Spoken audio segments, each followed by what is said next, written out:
Hey everyone, and welcome back to our weekly sessions, some more coaching content to help keep the games going before we get back to golf, just in a few weeks time now, so definitely on the countdown to golf reopening. So tonight we've got a nice session, a new content tonight on the lob shot, or the parachute shot. I'm going to go through some tips on how you can play the shot, where you should play it, and how it can help you on the golf course when we get back to it in a few weeks time. So thank you to the ladies who joined that interactive session last night. That was the last in the series, but look out for more virtual sessions coming up with some special guests. Even when golf opens, it's been great to keep connected with women all over the country and to keep the content coming through our website. So look out for more virtual sessions coming soon.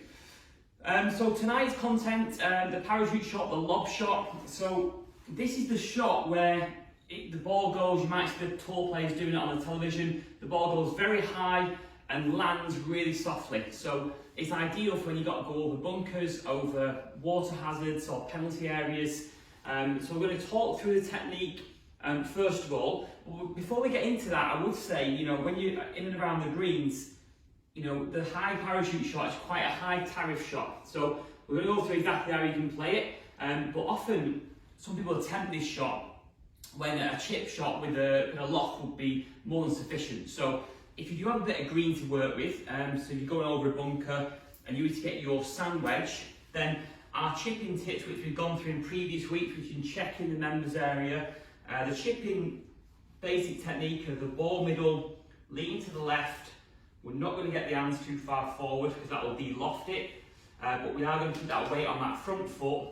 The tip I've given in previous weeks as well is just to feel like when you're playing these chip shots that you raise that heel, just to make sure that weight does stay on that left side. And the basic chip shot with a bit of loft can be a really good option when you're around the greens. So my first tip would be, when you're getting around the greens, do you need the parachute shot, or would a chip shot actually be absolutely fine with a sand wedge or a lob wedge? However, if you've got no green to work with and you feel the parachute shot is the one, then this is how we play it. So first of all, we need to create quite a wide base. So if I was playing a high lob shot, I'm not going to play it in the front room, but if I was playing a lob shot, I'd go quite wide in my stance. Notice how the ball position goes forward here, so that's really important with the lob shot. Similar to the pitching, I get my weight into that left hand side, but you'll notice there, I didn't do is take my hands with me. So a lot of people when they're playing a lob shot do take the hands with them. Just notice when I do this lob shot here, then I lean this way but my hands stay there, okay? Now, the second thing a lot of people do when playing a lob shot is, for me, they activate too much wrist hinge. And that creates actually a steep angle, which coming into the lob shot is not going to help get the ball elevated. So we need to create a shallow angle when we're playing the lob shots. So the backswing from the front on view would look something like this. So wide stance, lob wedge in hand, lean to the left, and as I take the backswing here, that's the sort of position I'm looking for. So look how little I've hinged my wrist. Now that width there is really important to get a nice shallow angle into the ball, and the club will glide at the club face and go straight up in the air.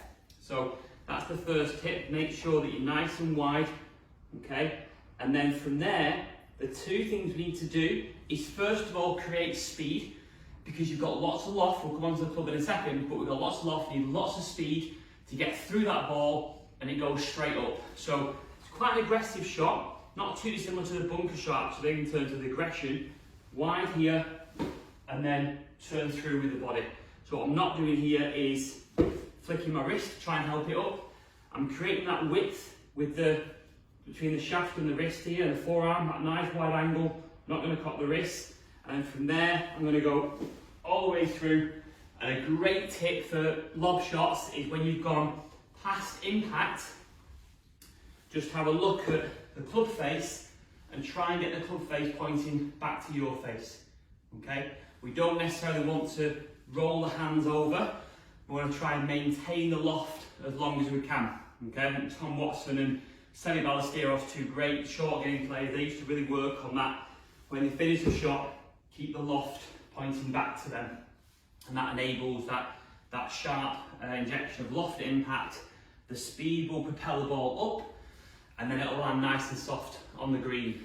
So that's how you sort of want to play the technique there. So wide stance, wide angle there, no wrist hinge, keep that weight forward on the left side, and aggressively turn through and just check that face, going back to your face. You'll be amazed if you do that, how much height you'll get very early in the ball flight, rather than going sort of low and running away from you. So that's the sort of basic technique for the parachute shot. The other couple of things to mention is the club selection. So if you do carry a lob wedge, this is ideal for that shot because it's got quite a low bounce on the bottom and it won't bounce on the ground, which can be done if you've got maybe a sand wedge and you're trying to play the lob shot. So my recommendations would be consider using your 60-degree wedge for lob shots. However, if the ball's lying nicely on a little bit of grass, then you can use your sand wedge because you know the club can glide under that bit of grass as well. So club selection is key.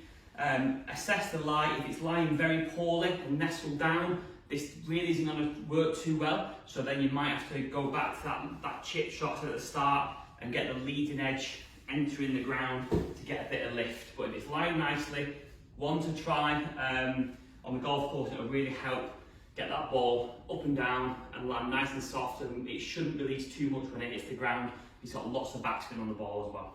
Okay, so I would say the parachute shot is one to sort of put in the back pocket and bring out when you can. It's one definitely to practice. If you've not tried it before, get a practice ground, get in your garden, and just see if you can get that technique there, wide, back, and get that pointing back to your face there. It's a really good one to have in the back pocket to bring out when you've got that short-sided flight that needs to get that elevation on the golf ball. So I hope you found that useful there tonight. Any questions, obviously, just let me know. But I wanted to put something new out there tonight, a new topic we've not covered before. Like I say, 3 weeks before we get back to golf now, so some specialist little shots going to come out over the next few weeks. But anything you want us to cover, particularly with that golf restart in mind now, then give us a shout on the website or comment on this video below, and we'll definitely include it in some future weeks. So yeah, enjoy that, ladies. Back on Sunday with some more fresh coaching content. And we're gearing up as well for our coaching to start at our physical centres across the country. So you can come and access golf coaching in person at last. And we're also planning some great events for 2021 as well for all women. So look out for them on our website as well. So have a nice evening, everyone. Enjoy the parachute shot. Keep it in the back pocket when you need it. And I look forward to seeing you all very soon.